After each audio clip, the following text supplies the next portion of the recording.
Entrou água e o barco está afundando. As caras começam a se mostrar. E tudo que estava escondido aparece na luz do dia. Lembra quando acusaram o presidente Lula de ter indicado o seu próprio advogado para uma vaga no Supremo Tribunal Federal? Pois é, naquele aspecto não valeu o princípio constitucional da impessoalidade, não foi? Muitos disseram que ele iria seguir as determinações de quem o colocou no cargo. Outros disseram que não, que era um excelente advogado, jurista e que não iria fazer nada apenas do agrado do presidente do Executivo. E assim foi no início mesmo.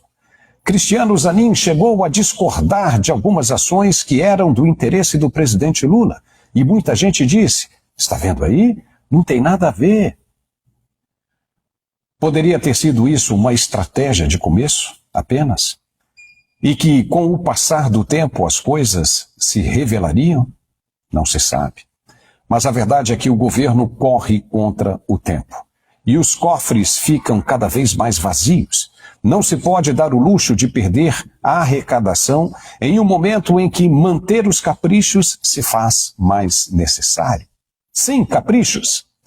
Estado inflado de ministérios que não servem para absolutamente nada. E aí, o que acontece? Entra em cena um entendimento amigo, companheiro.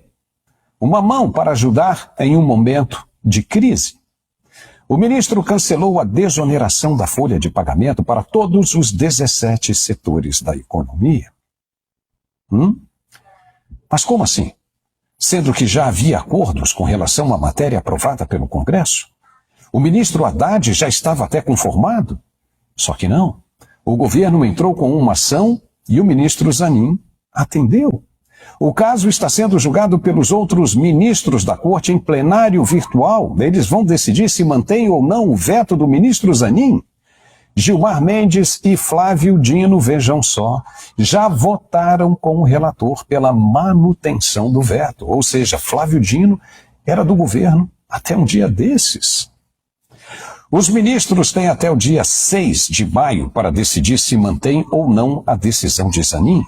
No voto, Zanin argumenta o seguinte, aspas, a suspensão imediata de dispositivos legais que comprometem o equilíbrio fiscal e afrontam diretamente o texto constitucional é medida que evita danos financeiros de proporções bilionárias para as contas públicas, sem possibilidade de reparação no curto e médio prazo, fecha aspas.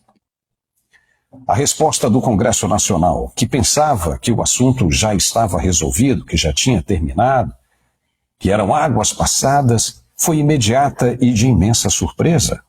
Até o presidente do Senado, Rodrigo Pacheco, convocou uma coletiva de imprensa na manhã desta sexta-feira para explicar o que vai fazer.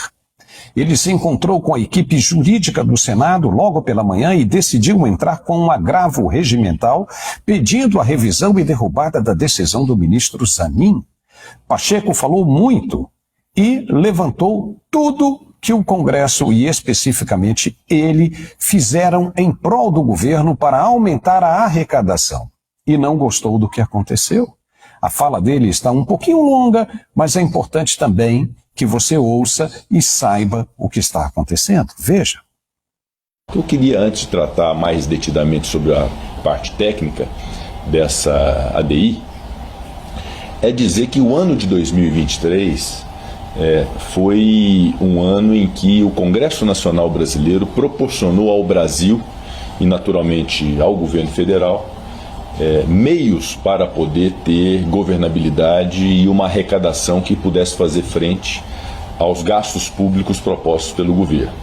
Percebam que já antes do governo Lula assumir, o Congresso Nacional, num gesto muito importante, e acredito até inédito na República, autorizou através de uma emenda constitucional que houvesse um espaço fiscal através da PEC da transição.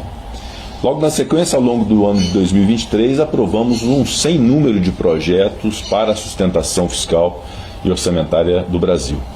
Projetos como a alteração do regime fiscal e do arcabouço fiscal, como lei complementar, um projeto que disciplina as decisões do CARF na linha do que foi a proposta do governo federal, um projeto referente à tributação de offshores e também tributação de fundos exclusivos, um projeto de tributação das apostas esportivas, não é? E mais ao final do ano, uma alteração no regime de subvenções através da medida provisória 1085, também aprovada. Tudo isso, no final das contas, representou uma realidade para o Brasil que é importante todos conhecerem, é uma realidade de arrecadação nos primeiros 3 meses do ano de 2024, muito além do que foi a arrecadação nos primeiros 3 meses de 2023. Um incremento de quase 80 bilhões de reais a mais de arrecadação em 2024 em comparação ao mesmo período de 2023. 8,36% a mais, já descontada a inflação. E esse foi um trabalho da Câmara dos Deputados, um trabalho do Senado Federal, um engajamento muito forte em casas em que o governo não tem maioria, justamente para que pudéssemos proporcionar uma arrecadação que fizesse frente aos gastos públicos e a proposta e o planejamento do governo para o Brasil.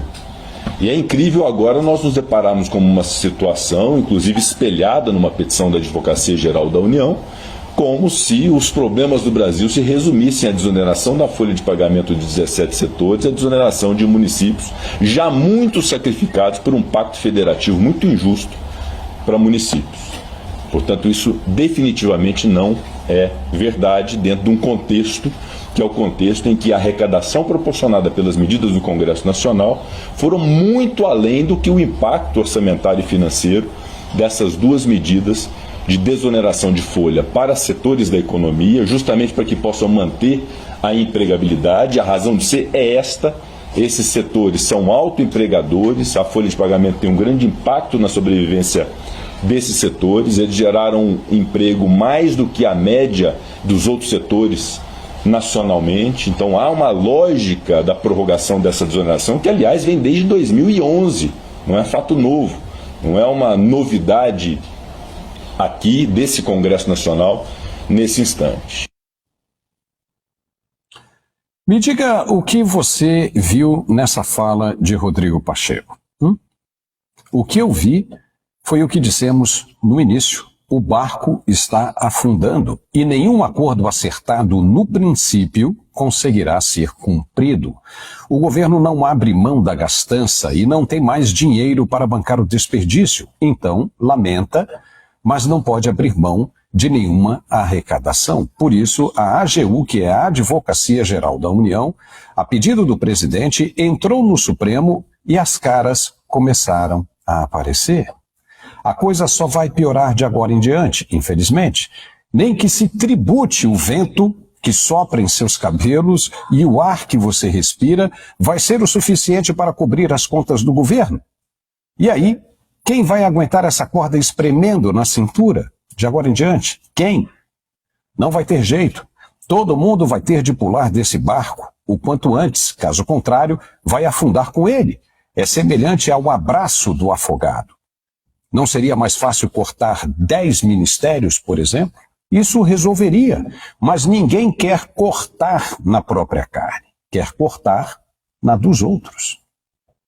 Junta-se a isso a paulada que Elon Musk está dando no sistema brasileiro. Quem ficar de pé e por perto vai perecer no deserto. E agora nós vamos falar da saúde.